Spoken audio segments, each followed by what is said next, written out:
Assalamualaikum warahmatullahi wabarakatuh.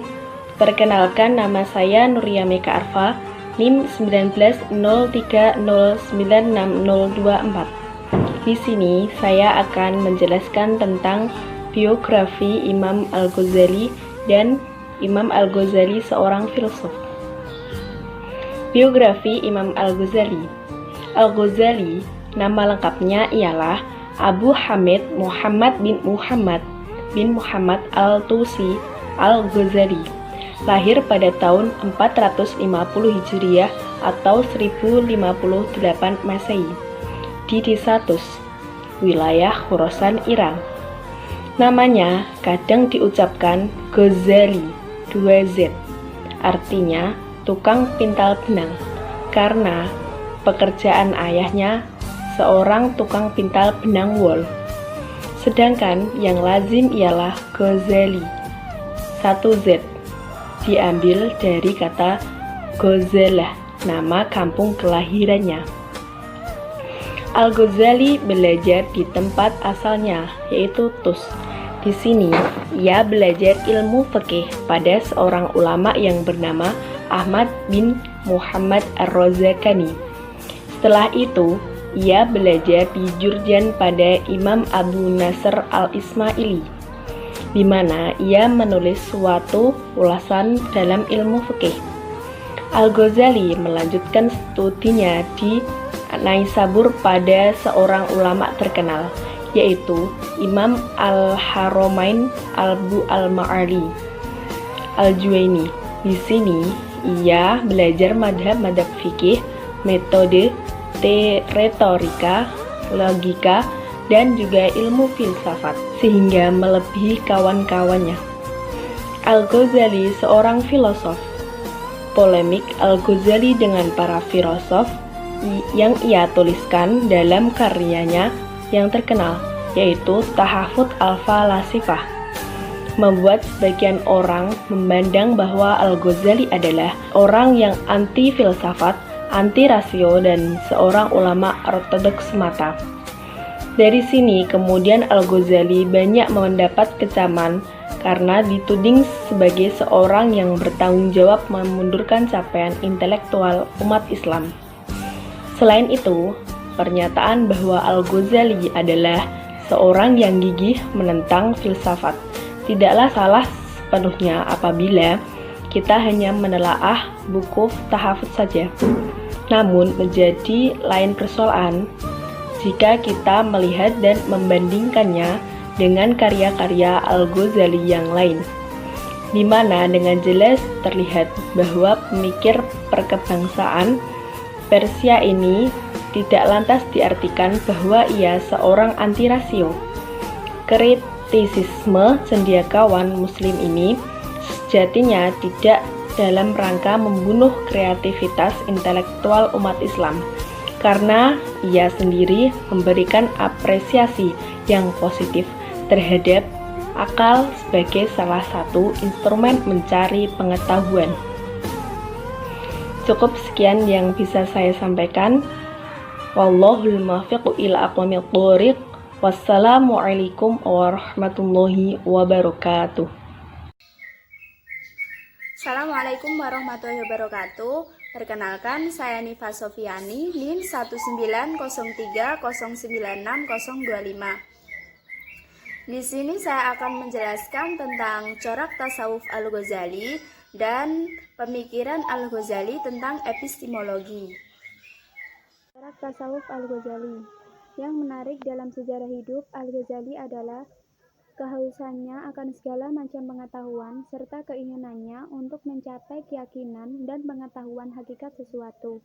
Al-Ghazali tidak percaya akan kebenaran semua macam pengetahuan, kecuali yang bersifat indrawi dan aksioma. Akan tetapi, akhirnya terhadap kedua macam pengetahuan itu pun ia tidak mempercayainya. Ia berada dalam keraguan terhadap kedua pengetahuan itu. Namun, sikap keraguan itu hanya berlangsung 2 bulan saja. Kemudian ia bisa sembuh dari keraguan itu, bukan karena dalil, melainkan karena cahaya Tuhan yang dilimpahkannya dalam hatinya. Cahaya inilah yang menjadi kunci dari segala pengetahuan bagi Al-Ghazali. Cahaya inilah yang menjadi kunci dari segala pengetahuan bagi Al-Ghazali. Setelah Al-Ghazali mendapatkan cahaya tersebut, maka membuka fase kehidupan baru bagi Al-Ghazali, di mana tasawuf dapat tempat yang seluas-luasnya pada dirinya. Pengetahuan yang dimiliki Al-Ghazali didasarkan atas rasa yang terpancar dalam hati, bagaikan sumber air jernih, bukan dari hasil penyelidikan. Tidak pula dari Al-Ghazali menentang dengan tegas orang-orang tasawuf yang meremehkan upacara agama. Upacara agama menurutnya merupakan suatu kewajiban yang harus dijalankan untuk mencapai kesempurnaan. Menjalankan upacara agama tidak hanya cukup dengan pekerjaan-pekerjaan lahiriah, melainkan dengan penuh pengertian akan makna-makna dan rahasianya yang tidak didapati dalam buku-buku.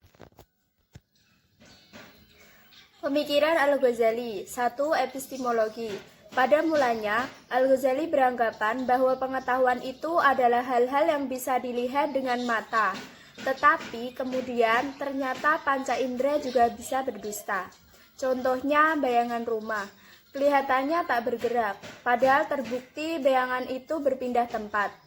Al-Ghazali dalam proses pencarian ini ada kesan inkoherensi.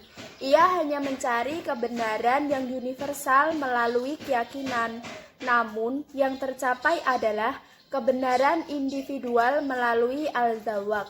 Dalam menceritakan proses pencariannya, Al-Ghazali mengajak semua orang untuk meragukan taklid indera dan akal untuk mencari sumber pengetahuan baru yang dapat digunakan untuk mencapai kebenaran yang universal.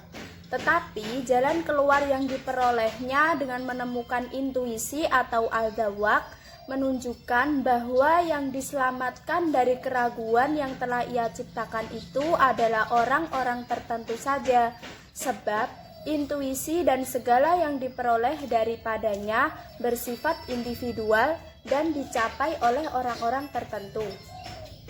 Menurut Al-Ghazali, lapangan filsafat ada 6, yaitu metafisika, logika, fisika, etika, dan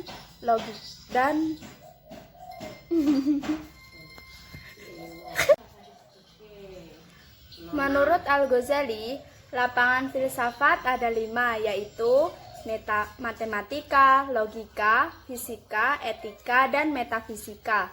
Hubungan lapangan-lapangan tersebut berbeda dengan agama, ada yang berlawanan dan ada yang tidak berlawanan. Selanjutnya, Al-Ghazali membagi filsuf dalam 3 golongan, yaitu materialis, naturalis, dan deis. Menurut Al-Ghazali, golongan yang pertama yaitu materialis. Mereka tidak beragama karena mereka tidak mempercayai pencipta dan pengatur dunia dalam meyakini bahwa dunia ini telah ada sejak dulu. Peristiwa-peristiwa alam adalah perubahan yang terus-menerus. Naturalis dalam hal kepercayaan surga, neraka, dan hari akhirat, mereka memandang itu sebagai dongeng dan hayalan. Menurut Al-Ghazali, golongan ini juga tidak religius atau zindik. Kaum deis menurut Al-Ghazali masih menyimpan sisa kekafiran dan paham bid'ah. Baiklah, di sini saya akan melanjutkan materi yang kedua, yaitu metafisika. Al-Ghazali meneliti kinerja para filsuf dengan metode rasional yang mengandalkan akal untuk memperoleh pengetahuan yang meyakinkan. Dia menekuni bidang filsafat secara otodidak sampai menghasilkan beberapa karya yang mengangkatnya menjadi filsuf. Tetapi hasil kajian ini mengantarkannya kepada kesimpulan bahwa metode rasional para filsuf tidak bisa dipercayai untuk memberikan suatu pengetahuan yang meyakinkan tentang hakikat sesuatu di bidang metafisika dan sebagian dari bidang fisika yang tabiat yang berkenan dengan akidah Islam.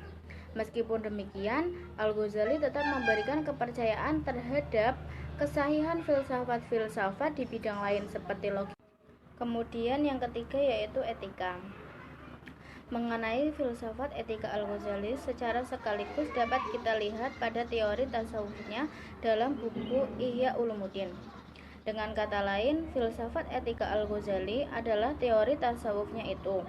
Mengenai tujuan pokok dari etika Al-Ghazali, kita temui pada semboyan tasawuf yang terkenal al-tahalluq bi al-haqihi ala tahaqqul ala basyariyah atau al-isyaf bi sifat ar-Rahman ala tahaqqul ala basyariyah. Maksudnya adalah agar manusia sejauh kesanggupannya meniru perangai dan sifat-sifat ketuhanan seperti pengasih, pemaaf, dan sifat-sifat yang dikuasai Tuhan seperti jujur, sabar, ikhlas, dan lain sebagainya. Sesuai dengan prinsip Islam, Al-Ghazali menganggap Tuhan sebagai pencipta yang aktif berkuasa, yang sangat memelihara dan menyebarkan rahmat kebaikan bagi sekian alam. Berbeda dengan prinsip filsafat klasik Yunani yang menganggap bahwa Tuhan sebagai kebaikan yang tertinggi, tetapi pasif menanti, hanya menunggu pendekatan diri dari manusia dan menganggap materi sebagai pangkal keburukan sama sekali. Terima kasih.